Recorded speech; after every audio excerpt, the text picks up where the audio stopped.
Hey everyone, and welcome to The Price of Trade, a podcast where we break down what tariffs are, how they actually work, and why they've become such a big deal in the news lately. I'm your host, Alex Scholl, a senior at Marin Academy High School, and I started this podcast because there's a lot of confusion out there. Tariffs have been talked about a lot in political debates, social media posts, and everyday conversations, especially following the re-election of President Donald Trump. But so much of what's being said is based on misinformation and oversimplified takes. So I wanted to create a podcast that explores the facts and the history behind tariffs so that instead of feeling overwhelmed by headlines, you can form your own opinions based on real information. To do that, I spoke with three experts, all professors who spent their careers studying international trade. So let me introduce them. First is Dr. Tibor Besedes, a professor at Georgia Tech. He earned his PhD from Rutgers University, and his research focuses on how trade relationships between countries begin, develop, and sometimes fall apart. He also studies how people make complex decisions using ideas from behavioral economics. His work has been published in leading economic journals, and he's received research funding from both the National Institutes of Health and the National Science Foundation. Then there's Dr. Alan Deerdorf, who spent his career at the University of Michigan, where he is now Professor Emeritus. He's especially well known for helping develop something called the Michigan Model of World Production and Trade, a tool that economists use to understand how trade agreements affect other countries. He has also worked with international organizations like the World Bank and the Organization for Economic Cooperation and Development, or OECD. And finally, there's Dr. Keith Maskus, a professor at the University of Colorado Boulder, who previously served as the chief economist at the U.S. Department of State. In that role, he worked on global economic issues connected to U.S. foreign policy, including trade, financial stability, and energy. He's also done research for organizations like the World Trade Organization and the World Intellectual Property Organization, and he's written several books on international trade and intellectual property rights. In this podcast, you'll hear these professors explain how tariffs work, how they've been used historically, and what role they play in the world today and some of the conflicts we've been seeing recently. Let's get started.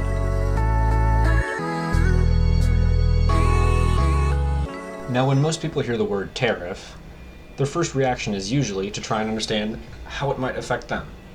So naturally, my first question to the professors was about how tariffs affect consumers and the prices they pay, and Dr. Besedes started by explaining how tariffs change prices and who ends up paying them. So tariffs are taxes. Taxes generally raise prices, so that's exactly what tariffs do. Tariffs raise prices, right? And usually what ends up happening is consumers face higher prices. There can be differences in whether prices go up by as much as the tariff that's imposed. So, for example, in the first Trump administration, when tariffs were imposed in China, in that case, all the research that was done on it shows that consumers paid the tariffs. Right? And so, one of the misconceptions that's out there, what the president has been trying to say is that foreigners pay the tariffs, the exporters pay the tariffs. That's not how tariffs operate, right? So the way, the mechanics of collecting tariffs is when foreign goods arrive to the U.S. port of entry, customs officials, the customs officer will inspect the cargo and will essentially collect the tariff, the duty, from whoever the U.S. importer is. Right, so it's going to be the U.S. importer who's going to have to pay the tariff. And then it's up to the importer to decide whether to eat that tariff or to pass it along to consumers. And so Dr. Alan Deerdorf added to the topic by explaining more about how prices change, but he brought a different perspective to the discussion by talking about the way that decision-making changes because of that. Tariffs raise the prices of the products that are subject to those tariffs. And they also raise the prices of the comparable goods that are produced inside the country. You don't pay the tariff, obviously, if a company here sells you the good, but because they're competing with the imports, they can and will raise prices. Demand for the domestically produced stuff goes up, which is what they want, of course. But as that happens, the prices of the domestic good stuff goes up. So the products subject to the tariffs go up in price. Now, not everything that we buy is imported, obviously, or even competing with imports. In fact, I don't know the number, but well more than half of what the United States imports isn't consumer goods at all. It's raw materials, and most importantly, the intermediate products that then go into production of final goods that we end up buying as consumers. So the prices of those things go up as well, raising the costs for the domestic companies that use those things as inputs. So you get an increase in prices in a lot of stuff, not just the stuff that crosses the border when it crosses the border. It's not really about the rise in prices because that just seemed too obvious to even bother talking about. The important thing from an economist's point of view about tariffs is that by changing prices, it distorts the price signals that both people and firms respond to in deciding what to buy. Right. And so they cut back on what they buy of something because it looks like it's more costly. It isn't really. The country isn't paying more for it. The extra is just going to the government. But it distorts decision making by consumers and producers. But in talking with Dr. Keith Maskus, he brought up a very important point, explaining how these changes in prices don't affect all consumers in our country the same way. Something that isn't generally understood but is really important is that tariffs are the best example we have of what's called a regressive tax. What that means is the burden of the tax is highest on low income and middle income families. And the simple reason for that is that low income families, households, pay a lot larger share of their income on consumption goods than rich families do.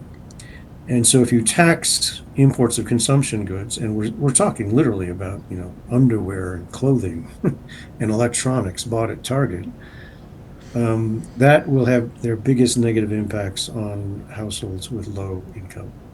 And we actually have numbers that we can attach to this. So to give you one sense of it, the tariffs that were in place prior to the second Trump administration had generally increased costs to low-income consumers, say below $50,000 household income, by about 5%, whereas they had essentially zero impact or a very minor positive impact on wealthy households.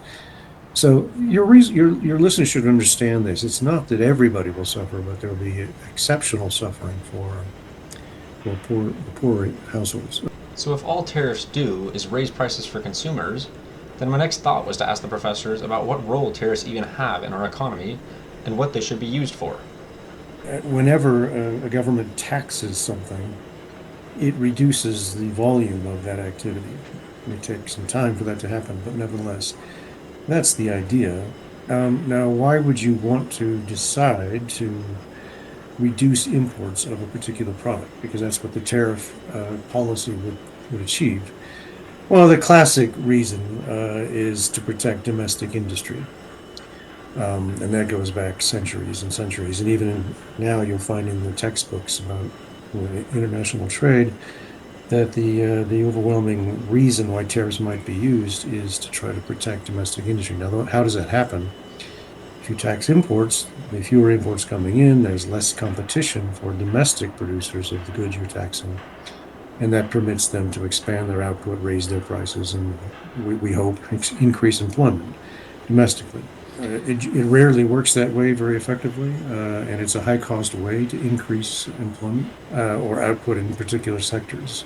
Now, the specific types of interventions where tariffs may be used are recognized by the rules of the global trading system, the World Trade Organization. So let me go through a few of those. One is if you're worried that imports of a particular product that is sensitive for national security reasons are so high or growing so rapidly that they raise some risk that there won't be enough domestic capacity to produce these goods, then you may want to use a tariff. The second general area is what we call anti-dumping. Now, dumping means a foreign firm would choose to sell a good in our market, so export into our market at a price that is either below their cost of production, which seems unfair, or it's subsidized by the foreign government to permit them to do that.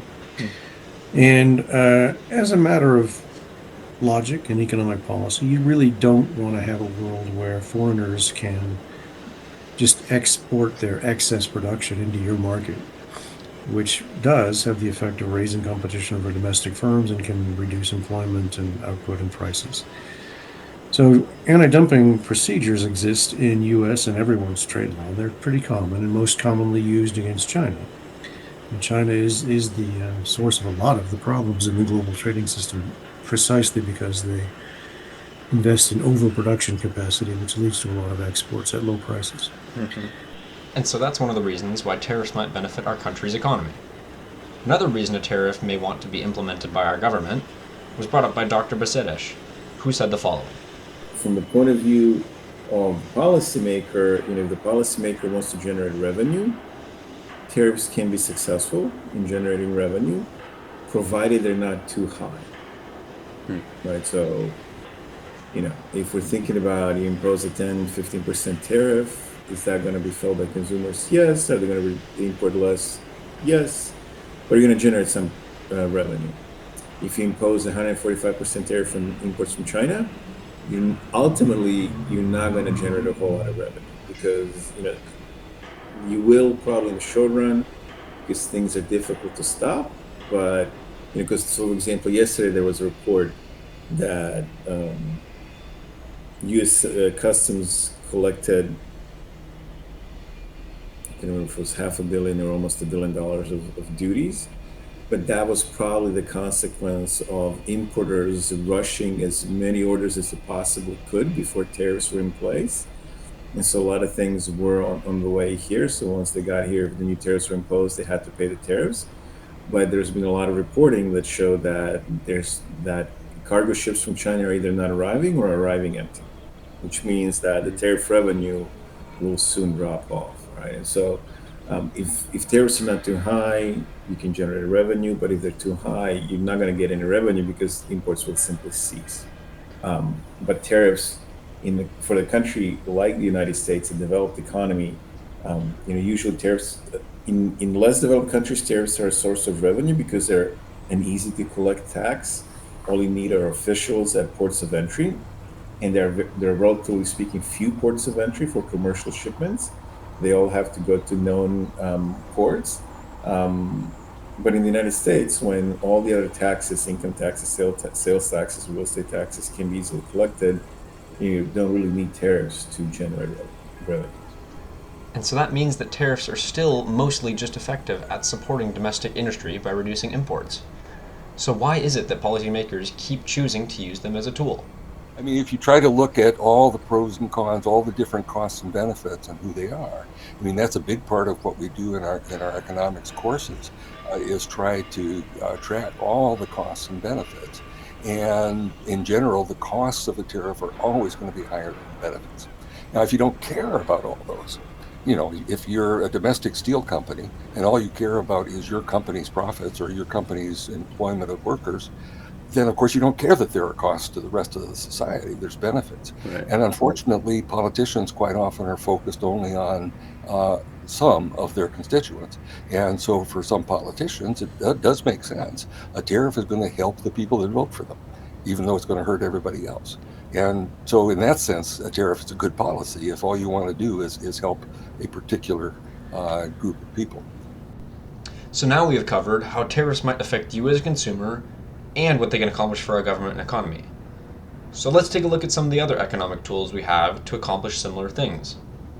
So again, it depends again what you're trying to do, right? So if you want to bring back production, there's this old principle in economics that the most direct policies, the most direct tools are the best tools to use, right? Tariffs are sort of second order tools to bring back production. If you want to bring back production, you'll be far better off providing direct subsidies to firms in those industries that you're trying to support, rather than using tariffs, especially the way they're being done, as a blunt force instrument across the board.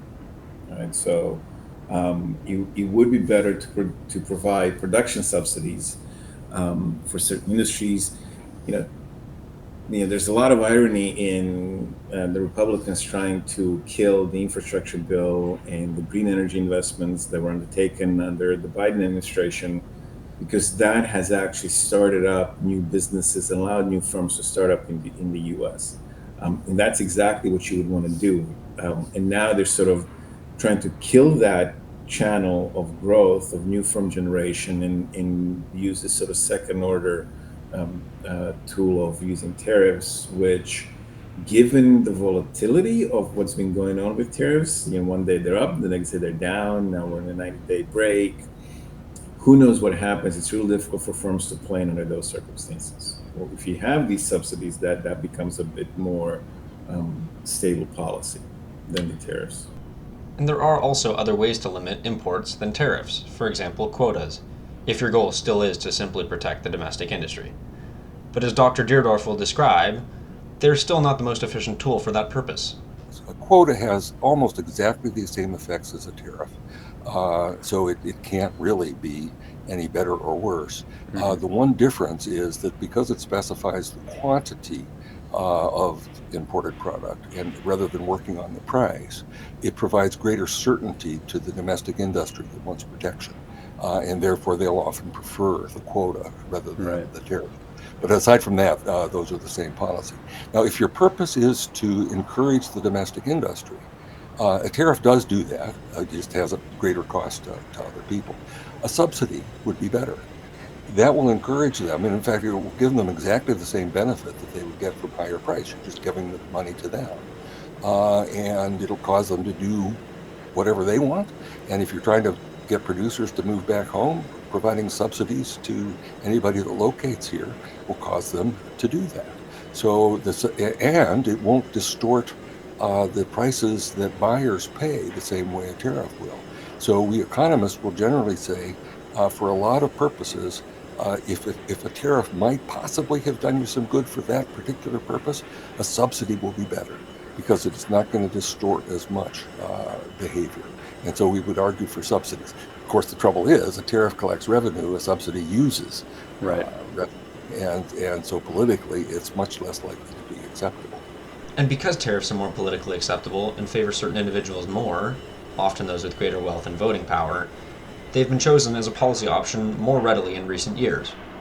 As we've talked about previously, this has some adverse effects on consumers, but I was also curious about how it affects certain industries. And so my next question to the professors was about which industries are affected the most by tariff policies, especially considering the recent across-the-board tariffs. So the only way we know economies develop, economies kind of go from being agricultural, commodity-based economies. They kind of go through an industrial revolution, whether it's the 1800s or in the 1990s. They start producing more manufactured goods, and then at some point, once they become sufficiently developed, large, and rich, those economies become more of a sort of service-oriented economies rather than manufacturing-oriented economies. And in those instances, like with the U.S. economy, a lot of the manufacturing is done elsewhere, and most of the generation of economic wealth is done in the service sector. Right? So what you end up getting is a lot of services being performed in the United States, not a lot of manufacturing. So which sectors are going to be hurt? Just about anything consumers consume. I mean, we import a lot of stuff. And so prices of all of those goods are going to go up because of the tariff. The car sector, the electronics, consumer electronics sector, toys, I mean, you name it. There's I'm not sure there's really a product where things aren't going to be felt other than services. I mean, in the services sectors, all of the tariffs all of the discussion of tariffs has been on the manufacturing side. Partly because tariffs are a lot easier to impose on manufacturing goods than on services. And so in the service sector, won't be directly affected. The service sector might be indirectly affected because people are going to have less money to spend. Right? Because if prices of goods you consume go up, you have less money for other things. And then there likely will be a spillover effect into services. And Dr. Keith Maskus described a perfect example of an industry where the recent tariffs across the board might affect them because our country has developed past manufacturing those kinds of goods anymore. Think about footwear, shoes, and clothing. But focus on Nike for a minute. Nike and other firms like it, Adidas, Reebok, so on, they don't produce any shoes in the United States or in Europe, any high-cost place. They don't. They are entirely a design/intellectual property. And all of the production of shoes, again, there are supply chains that go around various countries, Central America, Mexico, Asia. But it's all done in developing countries. And in Nike's case, I've seen the numbers recently. They work with several thousand contractors in Indonesia. And those contractors in total produce or employ about 450,000 workers to make tennis shoes, not just Nike, but others. If you think that high tariffs on imported tennis shoes has any prospect for producing tennis shoes, running shoes, in the United States in bulk, that's just fantasy land. Because there are not 450,000 workers sitting around who are going to work at the wages that would be necessary to make those products affordable. So it just isn't going to happen. I think what you'll just see is those goods will still be imported, but they'll cost twice what they do now. But our development isn't the only thing that changes how tariffs will affect different sectors, because different markets have different elasticities of demand. And what that is a fancy way of describing the changes in quantities that people buy of a product when its price changes. The elasticity of a market is dictated by things like how many substitutes there are for the product, and how necessary the product is in daily life, meaning that foreign markets can influence sectors differently by giving consumers more alternative products. And so in talking to Dr. Deerdorf about the effectiveness of tariffs for markets with different elasticities, he gave the following example to explain it.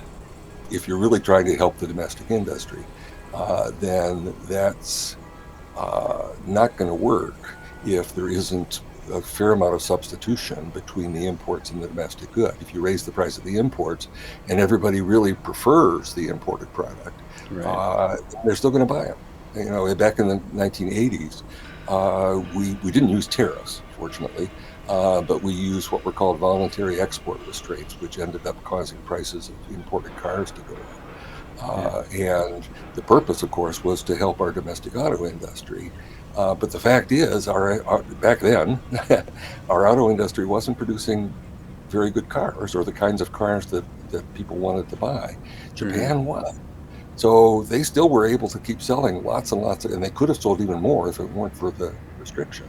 And it didn't help our own companies as much as it was intended to, because we liked the Japanese cars.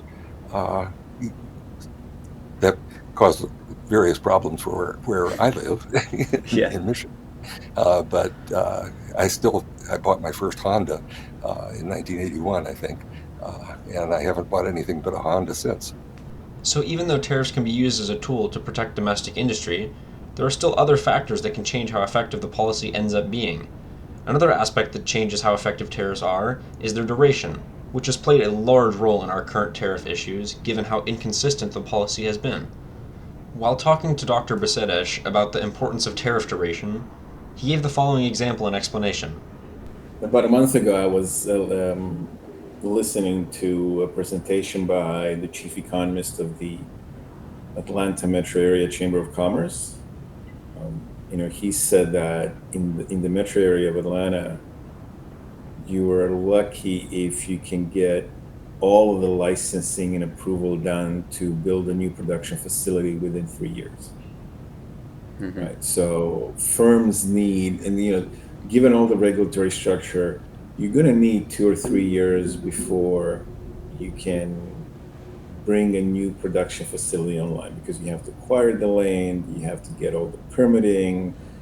You actually, once all of that is done, you have to build it, you have to train the workforce, you have to equip the whole thing. So it takes 2 to 3 years to bring back production. So that's a time frame. Are firms going to be willing to do that? Well, firms need to know that a tariff is going to be in place for longer than 3 years. 3 years is not enough, because that 3 years is just enough time for them to actually build the new factory and bring it fully online. For that factory to become profitable, they actually need more time. So the tariff needs to be in place for a longer period than that. And given, again, how up and down the tariff announcements have been, I think there's a lot of firms that are very hesitant about bringing back investments because they just don't know if that protection that a tariff affords them is going to be there for as long as they're needed. To resolve that uncertainty right now, there's no way to have any measure of reliability, and that once you have an announcement today, that's what the world's going to be a year from now.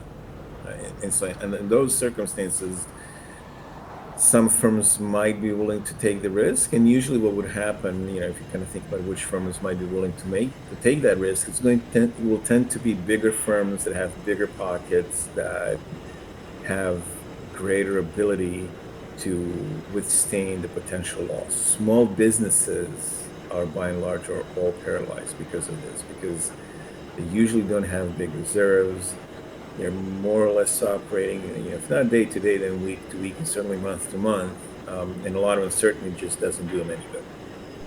So then if we're paralyzing small businesses, raising prices for consumers, and we can't even bring all domestic industry back, then what is the justification for the recent tariff policies being put into place?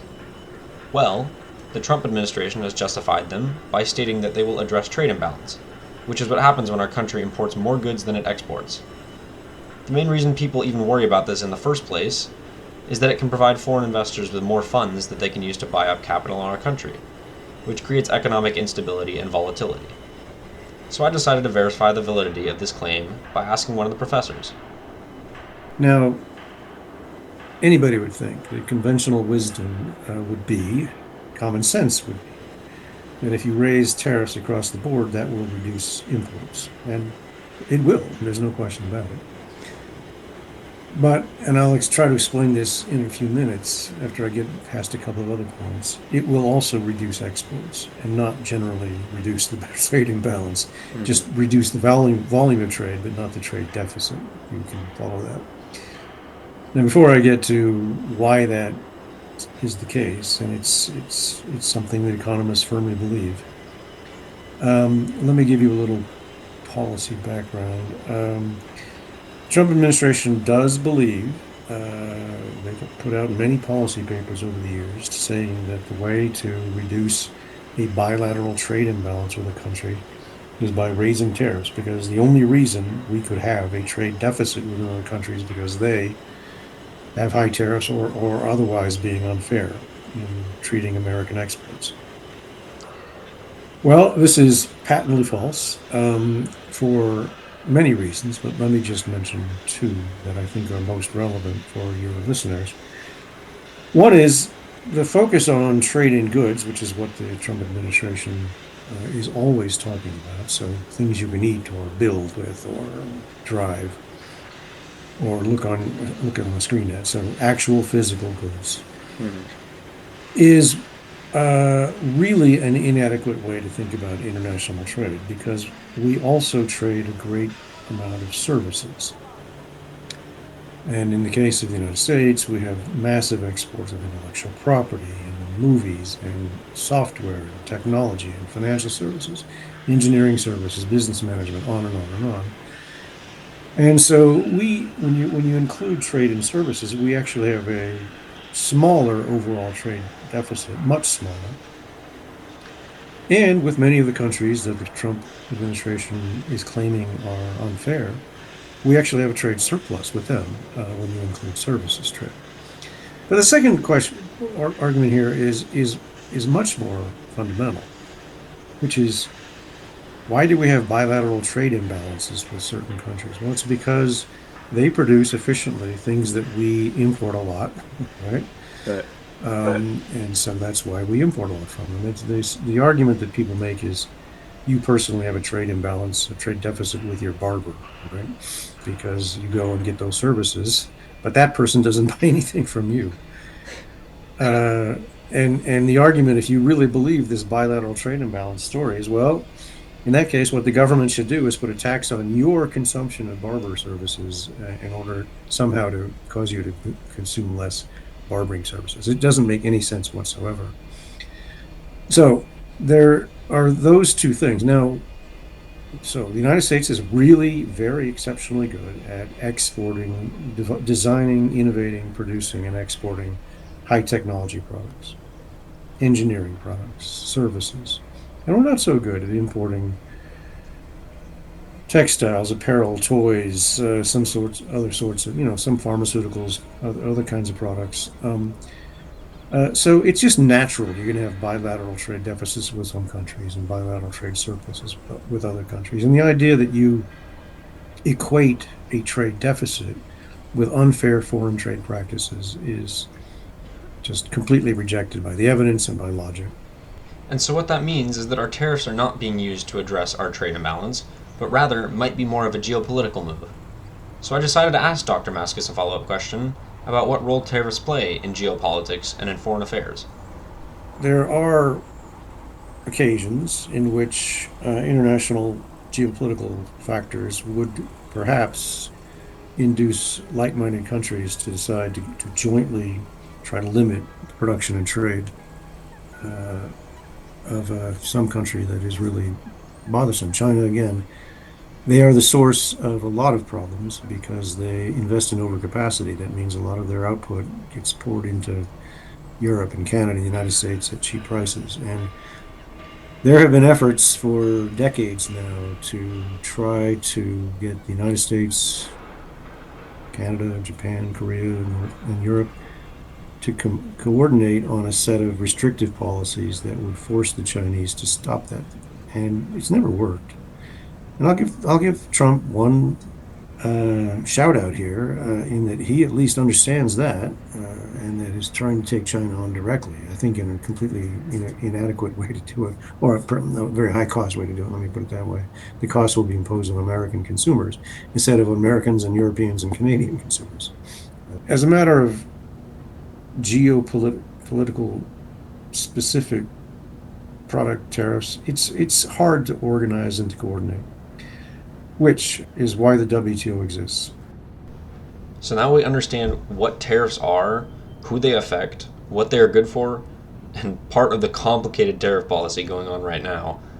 Let's go back to the Great Depression and look at some tariff history to understand how we even got to the point that we are at now, and why the previously mentioned World Trade Organization even exists.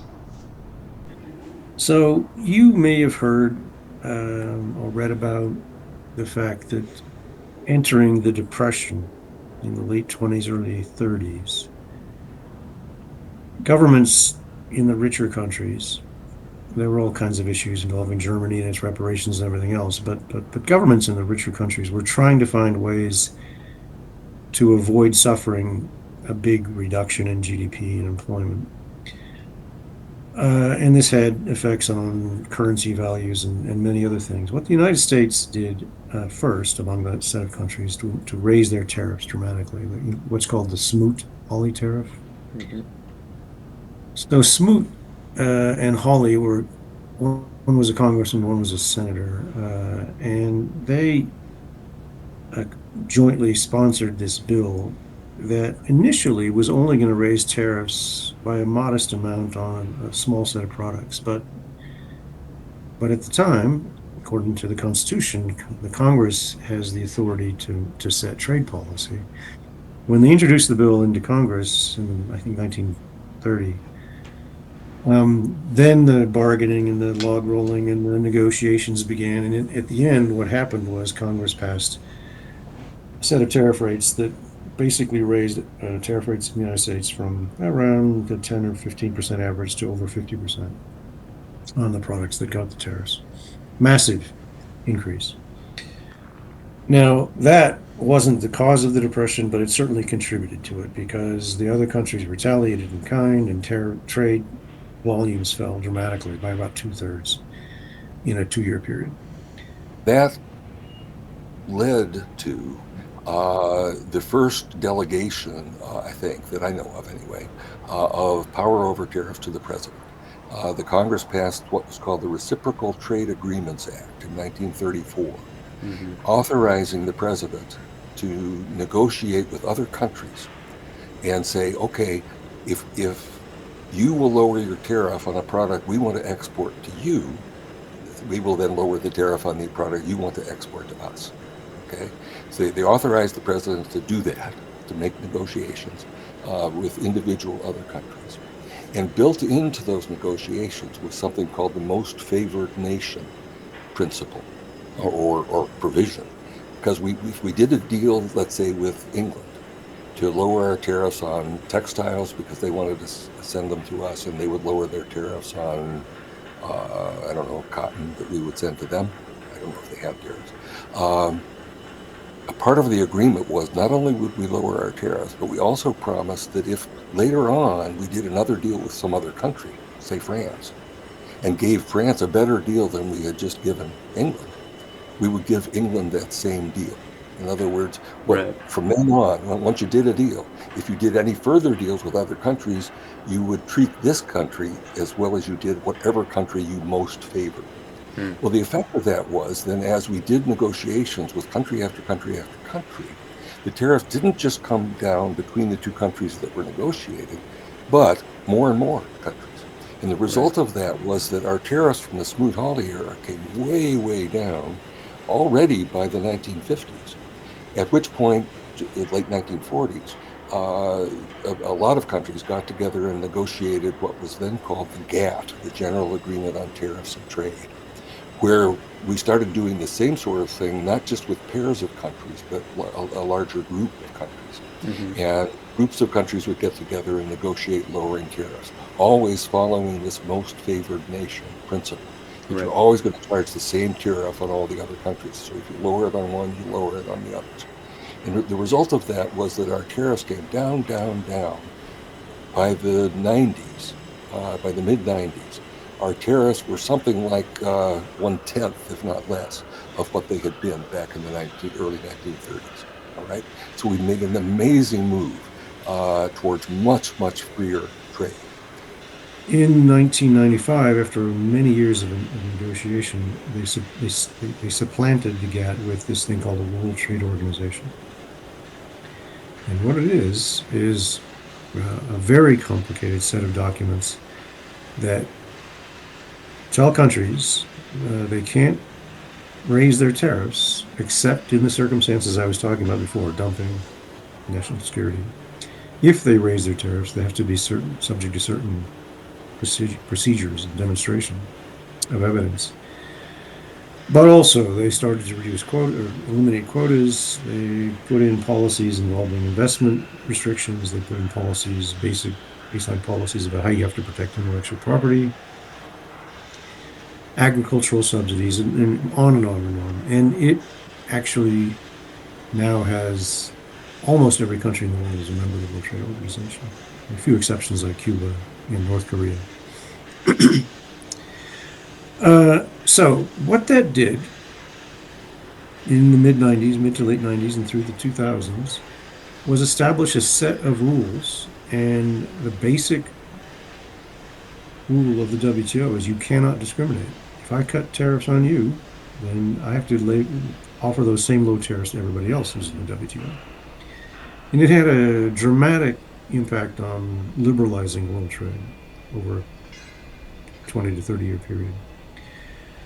And all of that was, beneficial for everybody except high-wage unionized workers in the Rust Belt in the United States and France and Germany.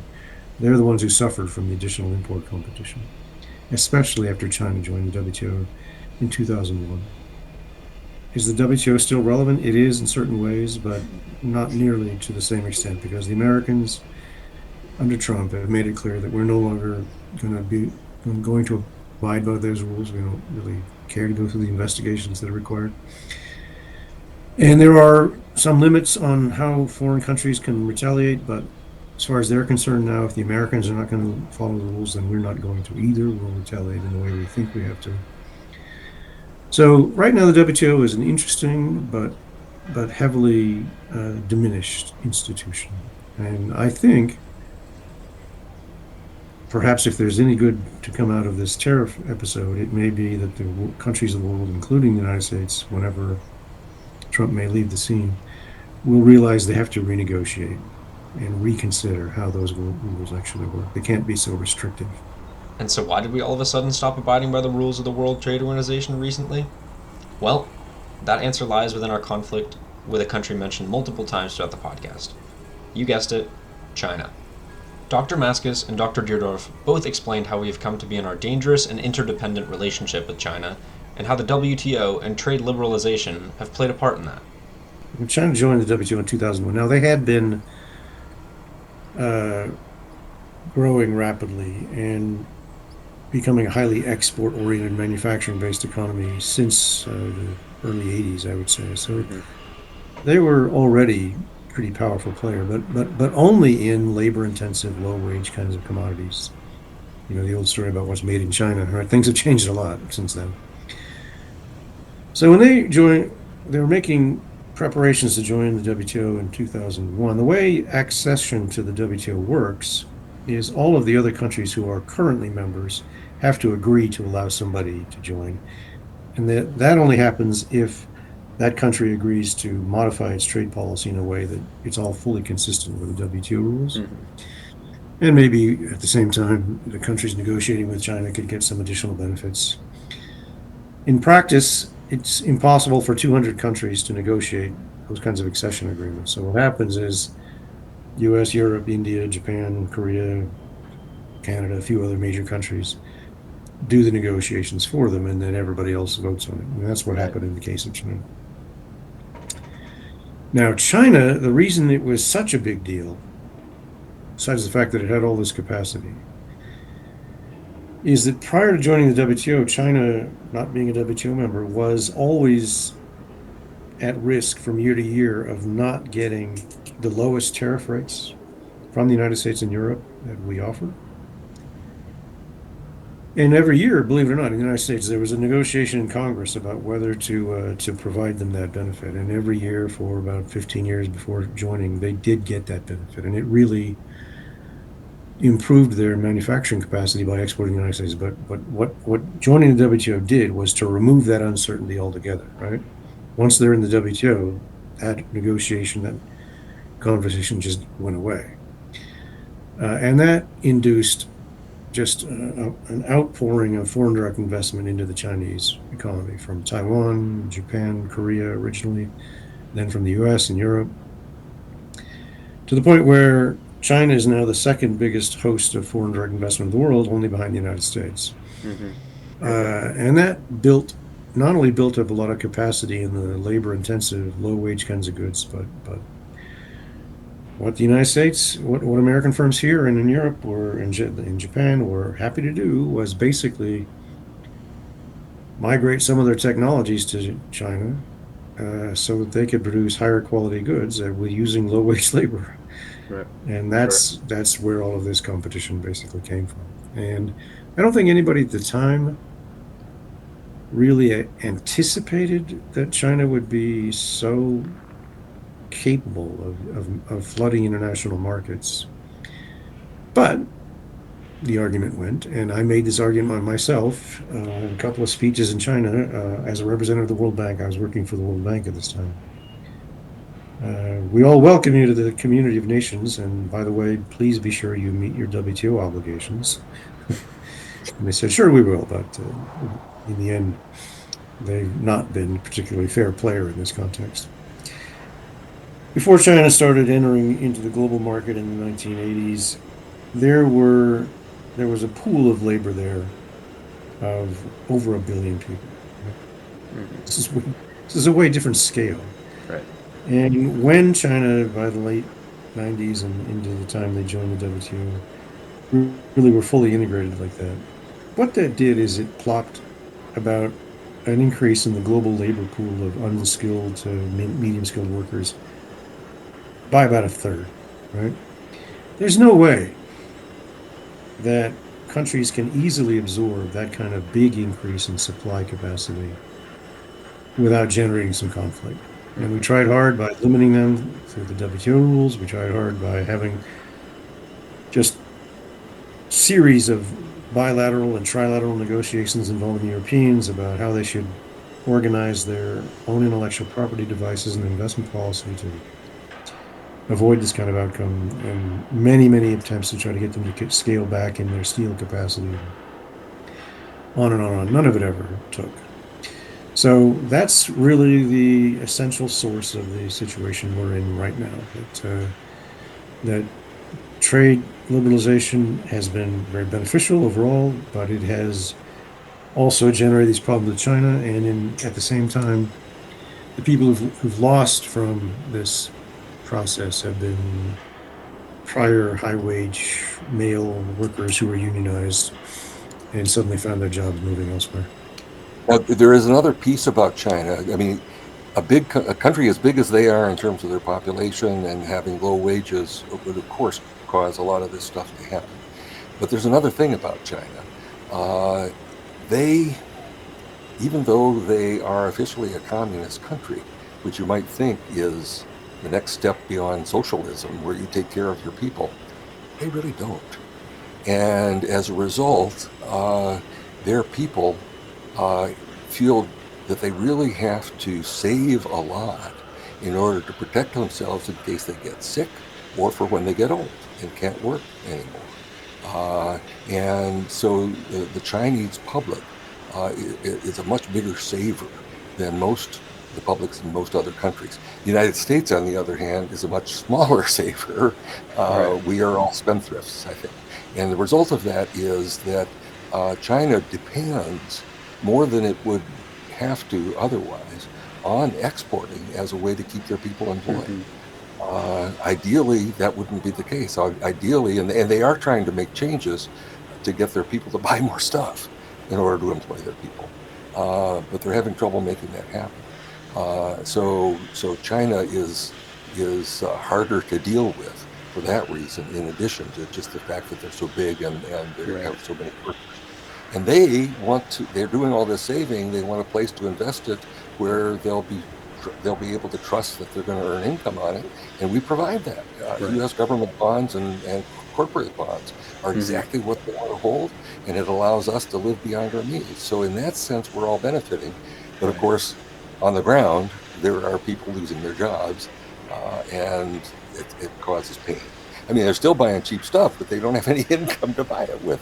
So the distributional effects, when things change, especially, are harmful, and you can't forget that, because that's a big part of why it's a problem.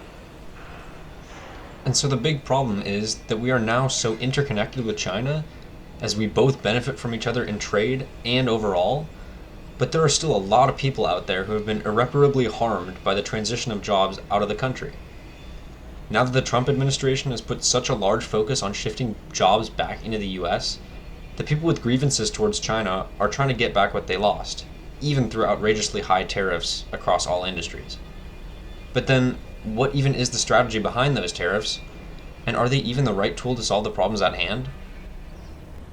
I mean, yeah, I think that, one line of thought on current tariffs is that they were imposed as a political tool, as a bargaining chip to get something from other countries. It's not quite clear what, because even in some of the information that's come out from the negotiations and some limited conversations that were taking place, the foreign countries, foreign governments haven't really gotten a clear word from the White House. What is it the White House wants from them, right? So it's not clear that even the White House has a clear idea of what they're really trying to achieve and what they want out of the negotiations. I mean, in modern days, I said, in the past, prior to the early 1900s, when the U.S. instituted an income tax, federal income tax, tariffs were the primary source of funding for the federal government. Right? And so in those days, if the government wanted to have money to spend, it kind of had to impose tariffs. A lot of developing countries still impose tariffs and assess tariffs for those reasons, because, as I said before, tariffs tend to be fairly easy taxes to collect. The more developed an economy becomes, the more likely it is that tariffs are a selective tool used to protect domestic industry and to try to achieve domestic political goals, not necessarily international political goals, but domestic political goals, so that it's easier for you to get reelected, keep your office, that kind of stuff. We are yet to see whether the strategy with tariffs will pan out as the Trump administration hopes, but now that we have started the global trade conversation by breaking WTO rules and damaging foreign relations, how could the future of our economy and the study of economics change? I don't see any way we're going back to where we were before Trump. I think the system that I've spent most of my career teaching about, it's irreparably broken. And where we're going, I don't know. But, I'm becoming more and more aware that I spent my life teaching something that no longer is valid. Most of what I have always taught about is now going to be economic history. And who cares what the world trading system was like before it got broken by Trump? And I think that has happened. And he's getting a lot of help, of course, from the Republican Party, which is weird, by the way. Historically, through most of my life, it's the Republicans have been pro-trade. And the Democrats were the ones, because of their base amongst unions, who have been skeptical of trade because the unions felt they were hurt by competing with workers abroad. And the only thing, as far as I can see, that has caused the Republicans to change their view is Trump. His policies and their fear, maybe their agreement with him, but how could they change their views so completely in such a short time? I think it has to be just their fear of being primaried out and not being able to stay in office or something. But that change is so huge. I don't see any way we're ever going to go back to where we were before.